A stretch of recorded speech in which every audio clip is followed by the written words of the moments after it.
माझी मोलकरीण मला रोज सांगायची, डॉक्टर नाईट शिफ्ट करू नका, तुमच्या वाट्याची शिक्षा मला भोगावी लागते. ती काय बोलली ते मी समजू शकले नाही. एके दिवशी माझी तब्येत खराब होती, त्यामुळे माझ्या जागी दुसऱ्याला ड्युटी दिल्यानंतर मी अचानक घरी आले आणि माझ्या खोलीतून ओरडण्याचे आवाज ऐकू आला. माझे पती घरी नव्हते, पण मी खोलीचा दरवाजा उघडला तेव्हा समोरचे दृश्य पाहून मला धक्काच बसला. कारण माझी मुलगी आणि मोलकरीण खोलीत एकत्र. मी बरेच दिवस पाहत होते की मोलकरीण माझ्याकडे यायची. पुन्हा पुन्हा काही न बोलता ती मागे फिरायची. कदाचित तिला माझ्याशी बोलायचं होतं. मी तिला 3-4 वेळा असेच करताना पाहिले. तेव्हा एक दिवस मी तिला विचारले की चित्रा, तू ठीक आहेस ना? तुला माझ्याशी काही बोलायचे आहे का? मला वाटले की कदाचित तिला पैशांची गरज असेल, कारण गरीब लोकांच्या बाबतीत असे घडते की त्यांना नेहमीच पैशांची गरज असते. म्हणूनच तिला मी विचारले की तुला पैशांची गरज आहे का? तर चित्रा म्हणाली, नाही मॅडम, मला पैशांची गरज नाही. उलट मला तुमच्याशी काहीतरी वेगळे बोलायचे होते. तिच्या चेहऱ्यावरच्या काळजीच्या रेषा मला स्पष्ट दिसत होत्या. मी तिला म्हणाली, चित्रा लवकर सांग, मलाही हॉस्पिटलला जायला उशीर होतोय. तर चित्रा म्हणाली की मला फक्त एवढेच सांगायचे आहे की तुम्ही नाईट शिफ्ट करू नका. मी हैराण झाले आणि चित्राकडे रागाने पाहत विचारले की मी नाईट ड्युटी का करू नको? या तिच्या बोलण्यात काय अर्थ आहे? शेवटी ती कोण होती जी मला हा सल्ला देत होती? त्या व्यक्तीवर मला राग आलेला पाहून ती काही न बोलता पटकन तिथून निघून गेली. मला वाटले की मी गेल्यावर तिला आणखीन घरची कामे करावी लागत असतील, म्हणूनच ती असं म्हणत आहे. असो, आता काही दिवसांपासून तिच्या वागण्यात थोडा बदल झालेला दिसतोय, त्यामुळे तिच्यावर लक्ष ठेवावे असे मला वाटले. शेवटी तिच्या मनात काय चालले आहे हे मला कळायला हवे. बरं, त्या दिवशी मी हॉस्पिटलमधून लवकर निघाले. पूर्वी मी फक्त दिवसाची ड्युटी करायचे, पण गेले 4 वर्षे नाईट शिफ्ट करत होते. मला त्यात काही अडचण आली नाही. मला कोणतीही अडचण आली नाही, कारण आता माझी मुलंही मोठी झाली होती आणि तरीही मी चित्राला पूर्ण वेळ ठेवलं होतं, जेणेकरून ती रात्रंदिवस आमच्या घरी राहावी आणि माझा नवराही संध्याकाळी घरी येतो. कोणतीही चिंता नव्हती. पण गेल्या काही दिवसांपासून मला चित्राबद्दल विचित्र विचार यायला लागले होते. ती माझ्या पाठीमागे काही चुकीचे करत आहे का? अनेकदा मी माझ्यासोबतच्या महिलांकडून ऐकायचे की जेव्हा एखादी बाई तिच्या मोलकरणीच्या हाती घर सोडून कामावर जाते, तेव्हा तिच्या नवऱ्याचे तिच्या मोलकरणीसोबत प्रेमसंबंध नक्कीच होतात आणि तिच्याशी गुपचूप लग्नही केले जाते. ही बातमी ऐकल्यापासून मला शांती मिळत नव्हती. एकीकडे मला माझ्या नवऱ्यावर पूर्ण विश्वास होता की तो माझ्याशी असं काही करू शकत नाही. बरं, माझाही त्या मोलकरणीवर विश्वास होता, कारण ती खूप सभ्य स्त्री होती. पण मग मला वाटलं की एखाद्याला बदलायला किती वेळ लागतो. मी माझ्या नवऱ्यावर आणि मोलकरणीवर लक्ष ठेवायला ठरवलं. मी सकाळी उशिरापर्यंत झोपायचे, त्यामुळे माझे पती चित्राने तयार केलेला नाश्ता करून निघून जायचे.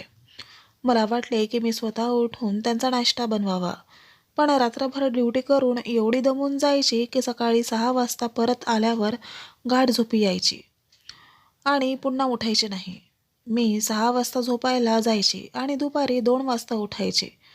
दुपारच्या जेवणानंतर मी माझ्या खाजगी दवाखान्यात बसायचे, कारण दवाखान्यातील नोकरी व्यतिरिक्त मी एक खाजगी दवाखाना देखील काढला होता. त्यात मी गरिबांवर मोफत उपचार करायचे. दवाखान्यातून आल्यावर संध्याकाळचा चहा झाल्यावर दवाखान्यात जायचे. कधीकधी माझा नवराही माझ्याकडे तक्रार करतो की अनु, तू तुझं आयुष्य इतकं व्यस्त केलं आहेस की त्यात माझ्यासाठी वेळच नाही. शेवटी मला आता तुझी गरज वाटते आहे. पण माझा नवरा खूप चांगला होता. मी त्याला पटकन पटवून द्यायचे आणि तोही माझा मुद्दा समजून घ्यायचा. जीवनाचा हा दिनक्रम चालू होता. काही दिवस असे शांततेत गेली. मला असे काही दिसले नाही, त्यामुळे मीही काहीशी झाले. पण एके दिवशी चित्रा पुन्हा माझ्याकडे आली आणि म्हणाली, मॅडम, तुम्ही तुमची ड्युटी दिवसाची करा, कारण तुम्ही गेल्यानंतर मला तुमच्या कृत्याची शिक्षा भोगावी लागते. त्यावेळी ती रागाने काहीतरी बोलत होती आणि तिचे बोलणे संपून ती तिथून निघून गेली होती. तिचे म्हणणे ऐकून मी विचार करत चौकातून बाहेर पडले की माझ्या वाटेची शिक्षा म्हणजे काय? ती माझ्या पतीसोबत माझ्या वाट्याचा वेळ घालवत होती का? हा विचार करताच माझ्या पायाखालची जमीनच सरकायला लागली. माझ्या मोलकरणीवरचा विश्वास कमी होऊ लागला.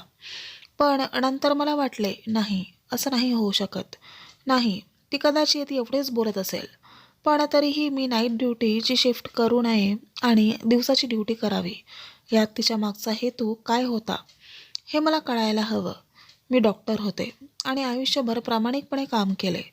कधीही कोणाकडून अतिरिक्त लाच घेतली नाही. रुग्णालयातील कर्मचाऱ्यांनी माझ्यावर जे काही कर्तव्य सोपवले ते मी आनंदाने स्वीकारले आणि पूर्ण निष्ठेने पार पाडले.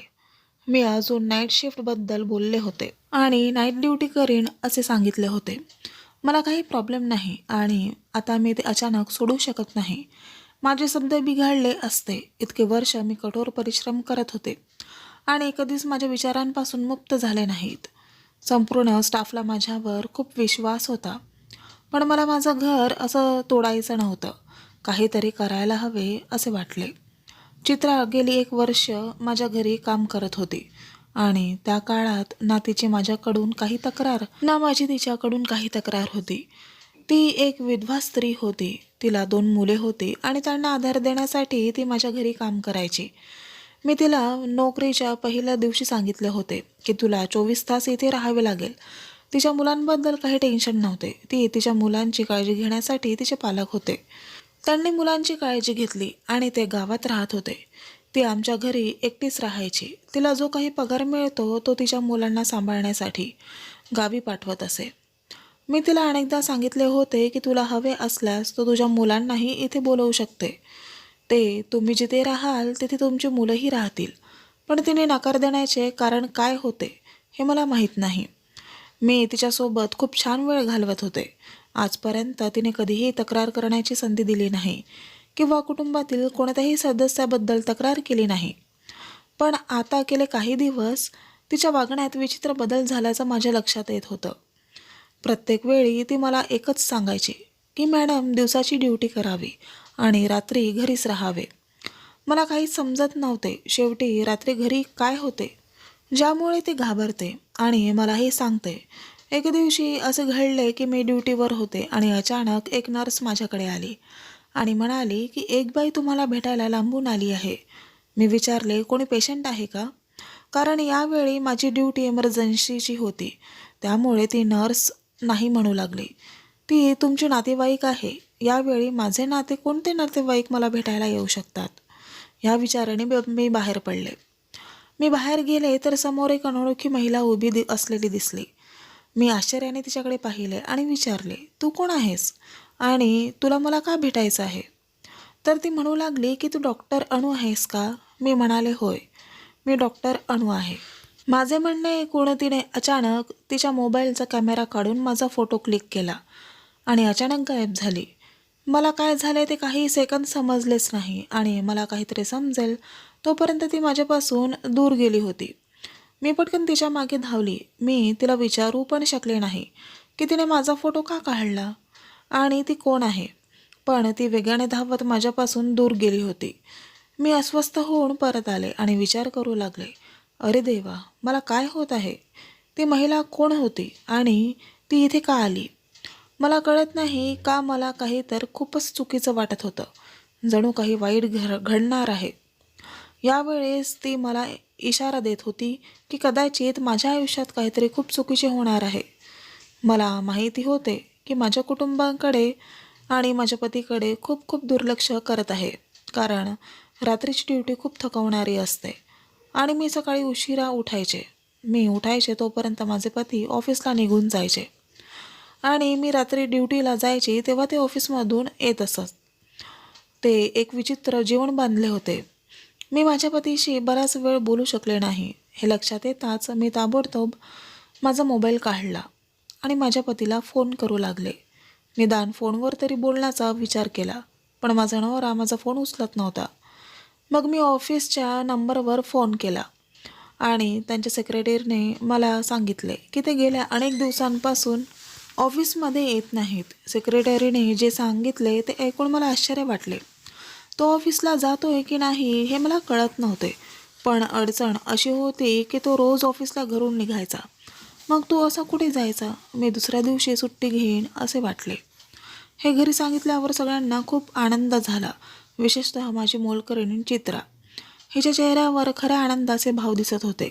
रात्रीचे जेवण करून मोकळी झाल्यावर मी फिरण्याच्या उद्देशाने बाहेर पडले आणि मी पाहिले की चित्रा फोनवर कोणाशी तरी बोलत होती आणि ती कोणाला तरी सांगत होती की आज मॅडम घरी आहेत. सुदैवाने आज माझा जीव वाचला, नाहीतर त्यांच्या वाट्याची शिक्षा भोगताना मी कदाचित मरण पावले असते. मी तिच्याजवळ गेल्यावर ती पटकन घाबरली आणि फोन बंद केला. मी तिला विचारले की तू कोणाशी बोलत होती? ती म्हणाली कुणाशी नाही, फक्त आईला माझ्या मुलांच्या तंदुरुस्तीबद्दल विचारत होती. आता मला चित्राबद्दल शंका आली. काहीतरी खिचडी नक्की शिजत आहे की ती माझ्यापासून काहीतरी मोठे लपवत आहे. कदाचित ती काही चुकीच्या कामात पडली असेल.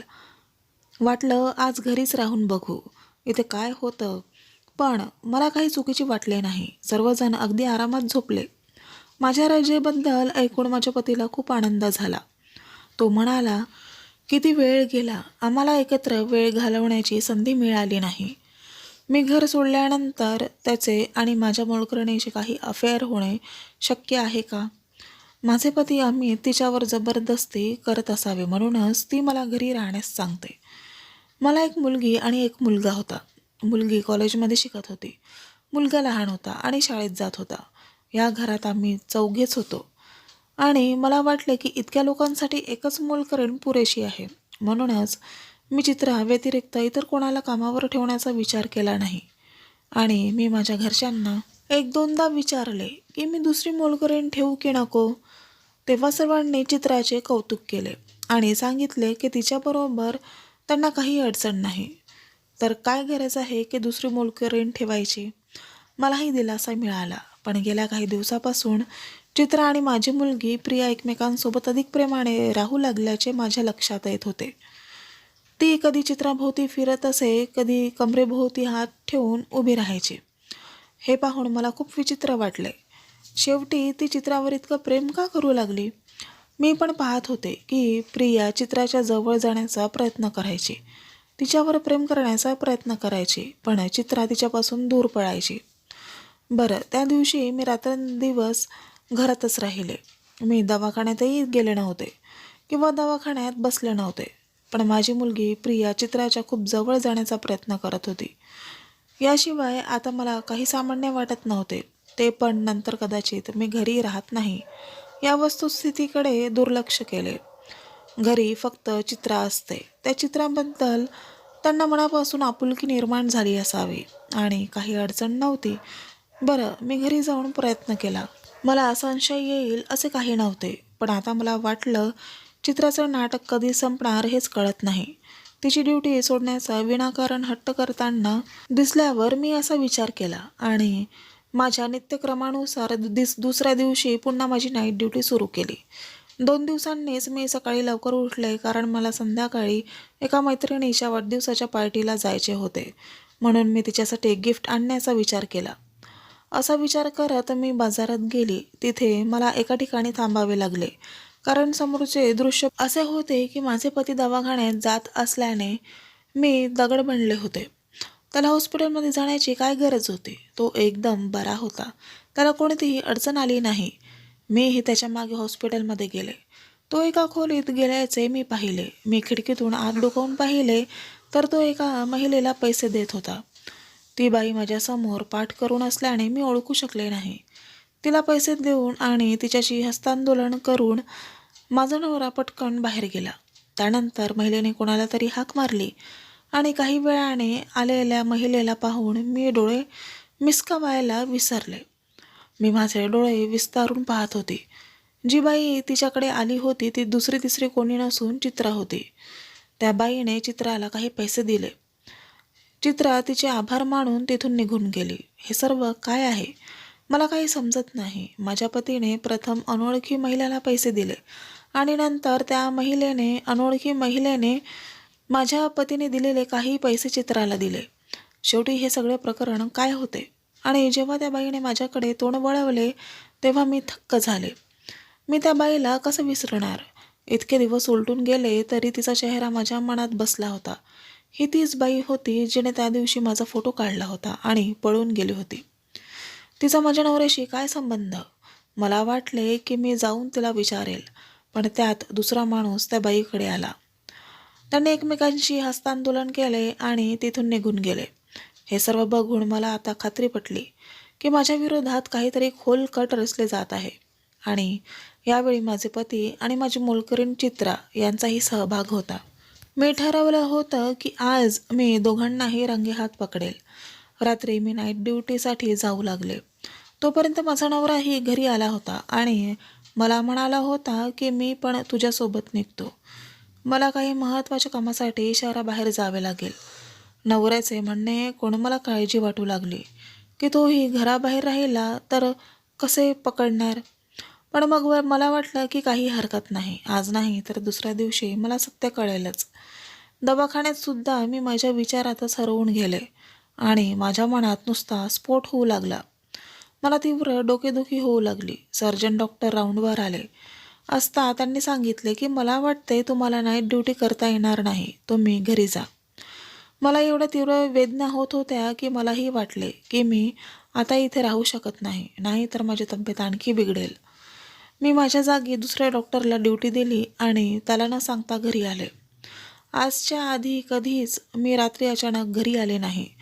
दरवाजा बंद होता. जास्त लोकांना जागे करण्यापेक्षा ते बरे होईल असे वाटले. माझ्याकडे असलेल्या चावीने मी स्वतः दरवाजा उघडू शकते. मला एक कल्पना सुचली, कदाचित माझा नवरा अजून घरी परतला नसेल कारण त्याची गाडी तिथे नव्हती. अचानक मला गोष्टीचा आवाज आला.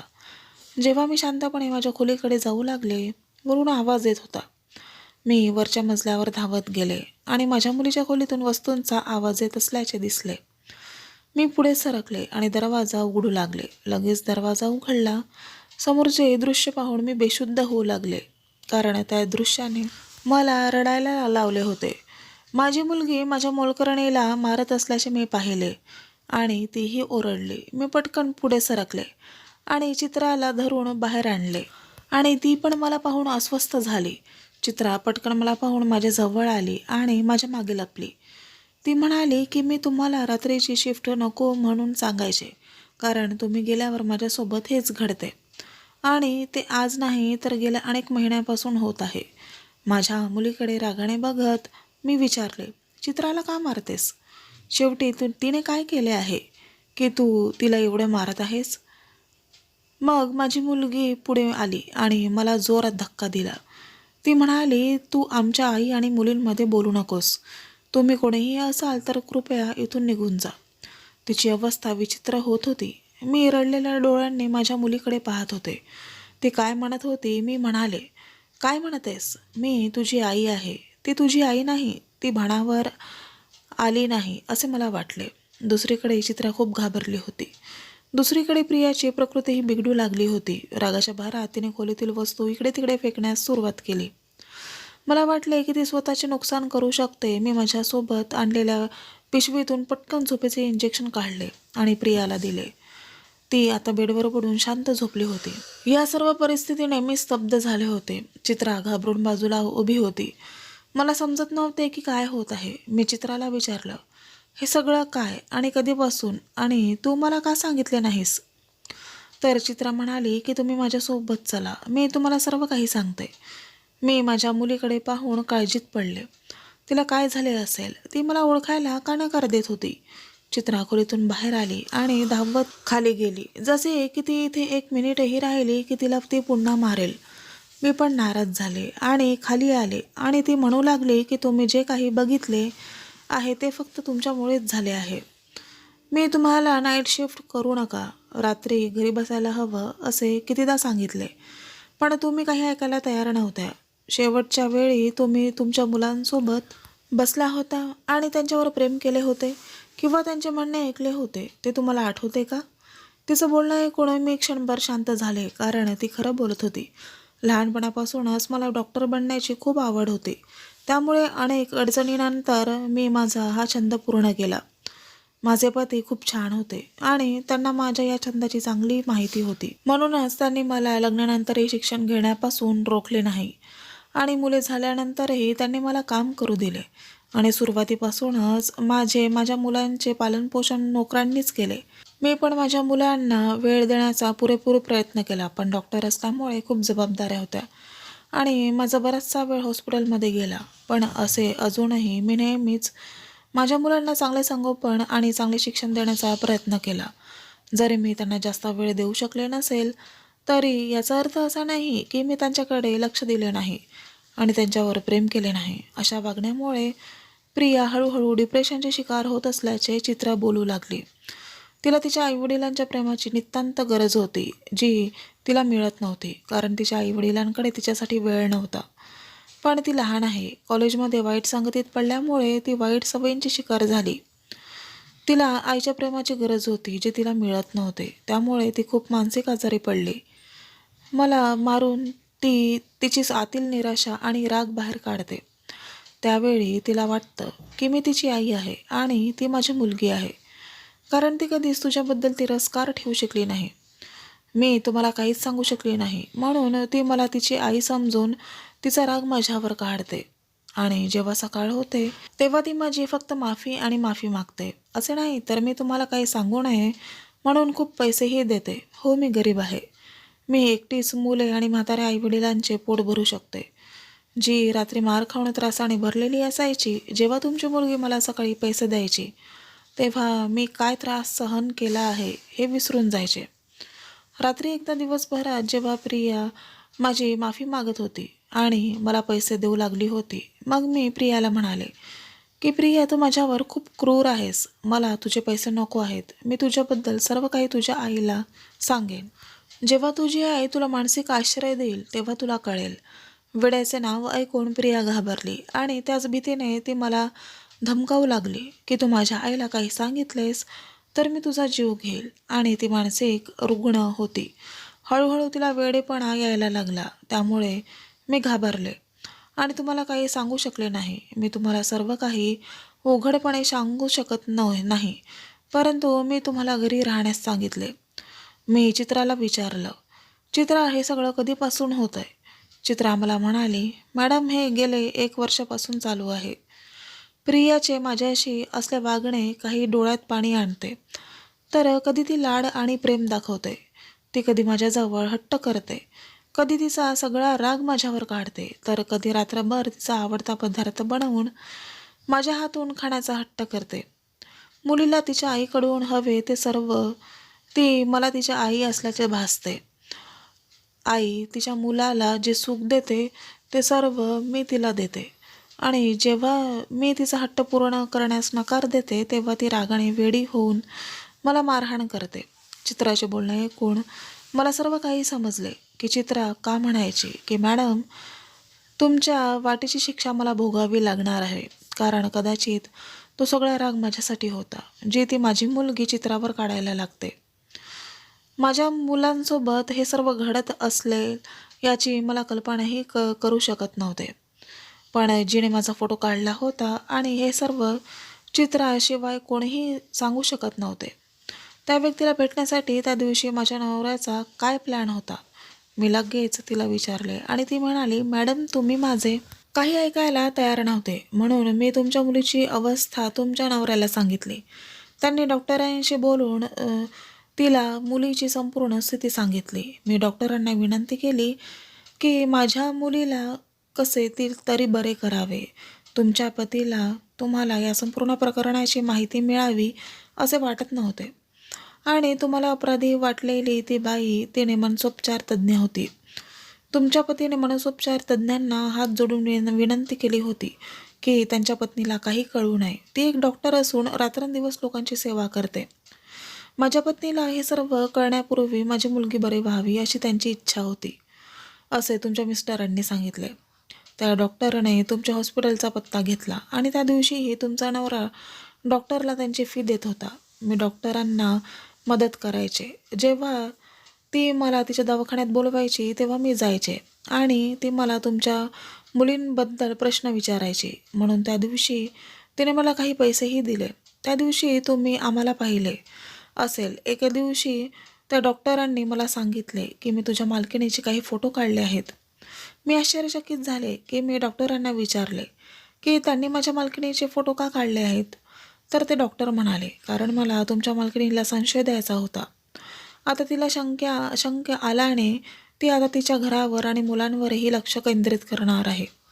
तिला वाटेल की नक्कीच काहीतरी खिचडी पकत आहे आणि ती तिच्या घरावर लक्ष केंद्रित करेल. मी तुझ्या मालकिणीला सर्व काही सांगू शकत नाही, कारण तुझ्या मालकाने मला काही सांगण्यास मनाई केली आहे. हे पाहून ती तिच्या घरावर आणि मुलांवर लक्ष केंद्रित करेल. चित्राचे म्हणणे ऐकून मला सर्व काही समजले. माझे डोके शरमेने झुकले होते. माझे छंद जोपासताना मी माझ्या मुलाकडे आणि माझ्या कुटुंबाकडे दुर्लक्ष केले. मला 2 मुले होती आणि ते कसे मोठे झाले याची मला कल्पनाही नाही. माझ्या मुलीने सुरुवातीपासूनच स्वतःला जपून ठेवले आणि मी तिच्याकडे लक्षही दिले नाही. पण याचा परिणाम होऊ शकतो हे मला फारसे माहीत नव्हते. त्यावेळी मला समजले की आपण पालकांनी आपल्या करिअरबद्दल इतके वेडे नसावे की मुलाकडे दुर्लक्ष होईल. माझ्या नवऱ्याचे माझ्यावर खूप प्रेम होते, त्यामुळे मला हे कळू नये असे त्यांना वाटत होते. त्यामुळे त्याला संपूर्ण प्रकरण स्वतः हाताळायचे होते. पण मला आता समजले की कदाचित त्या डॉक्टरांशिवाय मला माझी भूमिका ही निभवावी लागेल. घरी मुलांना वेळ देता यावा म्हणून मी थोडी रजा घेतली आणि आम्ही सर्वांनी मिळून माझ्या मुलीला बरे केले. त्या दिवसानंतर मी सकाळी 10 ते दुपारी 4 वाजेपर्यंत ड्युटीवर रुजू केली, जेणेकरून मी माझ्या मुलांना वेळ देऊ शकेल. तर मित्रांनो, कथा आवडल्यास चॅनलला लाईक, शेअर आणि कमेंट करा आणि अशाच छान छान कथा पाहण्यासाठी चॅनलला सबस्क्राईब करा. धन्यवाद.